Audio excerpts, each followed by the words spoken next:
पे आप लोग देख सकते हैं एक रेक्टेंगुलर स्लैब का डायग्राम है। मैं आपको इससे समझाता हूँ। यहाँ पे आप ये जो रेक्टेंगुलर ग्लास स्लैब देख रहे हैं, यहाँ पे एक इंसिडेंट रे हमने हिट करी। आप सोच रहे होंगे कि ये लाइट रे को वैसे तो सीधे जाना चाहिए था, बट मैंने आपको पिछली वीडियो में बताया था कि रिफ्रैक्शन की वजह से जब मीडियम चेंज होता है लाइट बेंड होती है। मीडियम के चेंज होते ही लाइट अपनी डायरेक्शन को चेंज करती है, जिसके वजह से यहाँ पे आपको देखने को मिल रहा होगा कि लाइट अगर यहाँ पे इंसिडेंट करी है तो यहाँ से किसी एंगल पे ये बेंड हो चुकी है।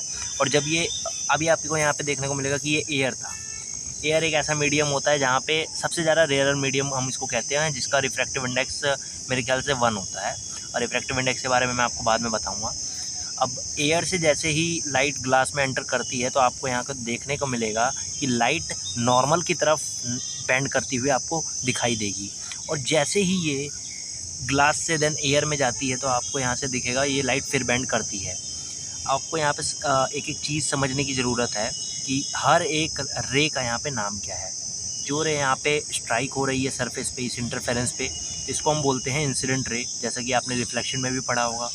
और यहाँ पे जो लाइट बेंड हो गई है इसको हम बोलते हैं रिफ्रैक्टेड रे। अब आपको यहाँ पे थोड़ा सा डायरेक्शन के बारे में समझना है, जिसके लिए आपको यहाँ पे एक नॉर्मल ड्रॉ करना पड़ेगा। याद रखिए हमेशा रिफ्लेक्शन और रिफ्रैक्शन दोनों ही फिनोमेना के अंदर जब भी हम कोई भी रे डायग्राम बनाएंगे वहाँ पे एक नॉर्मल ड्रॉ करना हमारे लिए काफ़ी इंपॉर्टेंट होगा। तो यहाँ पे हमने एक नॉर्मल ड्रॉ कर देना है, सेम एज हमको यहाँ पे भी एक नॉर्मल ड्रॉ कर देना है।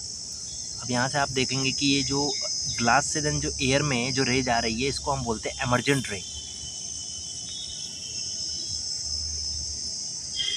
अबे यार एक सेकंड रुक जा। अब आप यहाँ पे देखोगे कि अगर ये मीडियम नहीं होता हमारे पास तो ये लाइट को सीधा जाना होता है। जैसे आप यहाँ पे देख सकते हो, मैंने इसीलिए यहाँ पे इस डायग्राम में डॉट से शो हो रहा है कि ये लाइट, अगर ये डायग्राम नहीं होता, मतलब यहाँ पे ग्लास स्लैब नहीं होता तो ये लाइट रे एकदम सीधी जाती है। बट यहाँ पे आप देख रहे हो क्योंकि यहाँ पे रिफ्रैक्शन अकर हुआ है मीडियम चेंज होने की वजह से, तो यहाँ पे एक आपको शिफ्ट देखने को मिलेगा और इस शिफ्ट को ही हम लेटरल शिफ्ट बोलते हैं। नाम याद करना, काफ़ी इंपॉर्टेंट नेम है, not for exam point of view but very important for your core concept. Okay, so हम आगे आते हैं। यहाँ पे कुछ एनसीईआरटी की लाइन लिखी हुई है, उनको पढ़ते पढ़ते हम आगे बढ़ेंगे। In this activity you will note the light रे चेंज डायरेक्शन। अब आप अगर इस पॉइंट ओ की बात करोगे तो यहाँ से ओ डैश में आपने देखा होगा कि यहाँ पे लाइट पूरी तरीके से बेंड हुई है, जो कि आपको मैंने पहले ही समझा दिया।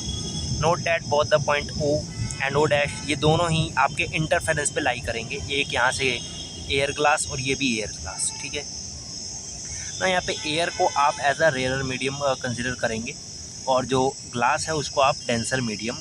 और क्योंकि एयर सबसे ज़्यादा रेयर होता है, आपको ये तो चीज़ पता ही होगी। यहाँ पे मैंने आपको रेयरर कौन है और डेंसर कौन है ये भी आपको यहाँ पे जस्टिफाई कर दिया। नाउ नेक्स्ट यहाँ पे आप देखेंगे कि जब लाइट रे पॉइंट ओ पे जब एंटर करती है रेयर से डेंसर के अंदर, तो फ्रॉम एयर टू ग्लास, अब यहाँ पे एयर को रेयर बताया गया है और ग्लास को डेंसर मीडियम, जो मैंने आपको पहले भी बताया। तो लाइट रे क्या करती है यहाँ पे नॉर्मल की तरफ बेंड होती है, टूवर्ड्स द नॉर्मल, ठीक है। एट ओ डैश, जब ये ओ डैश पे लाइट आके स्ट्राइक होती है ग्लास से एयर में जाते वक्त, तो ये लाइट एक बार फिर बेंड करती है, जिसको हम एमर्जेंट रे बोलते हैं।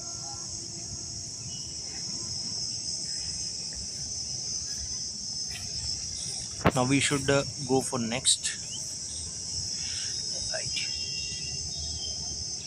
अब आप जब बाहर जाते हुए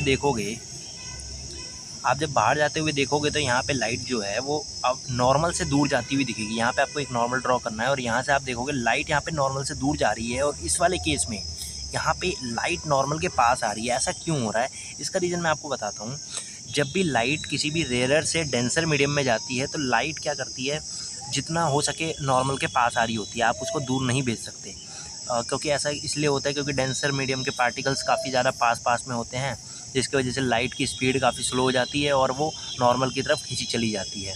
और जब वो डेंसर से रेयर में जाती है तो वो नॉर्मल से दूर भागती है, क्योंकि रेयर में पार्टिकल्स काफ़ी कम होते हैं, जिसकी वजह से लाइट की स्पीड वहाँ थोड़ी सी बढ़ जाती है।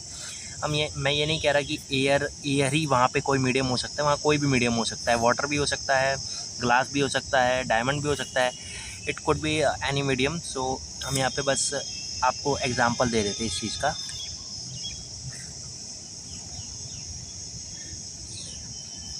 सो यहाँ से आपको एक चीज़ तो पता चलनी चाहिए कि मैंने आपको इस ग्लास स्लैब के थ्रू रिफ्रैक्शन के बारे में पूरा चीज़ बता दिया है। और नेक्स्ट वीडियो में हम लोग रिफ्रैक्टिव इंडेक्स के बारे में चर्चा करने वाले हैं। अगर किसी को ये टॉपिक ना समझ में आया हो तो वो आप अपना कमेंट को ड्रॉप कर सकते हैं, हम उस डाउट को अगले वीडियो में प्रॉपरली क्लियर कर देंगे। Thank you for watching.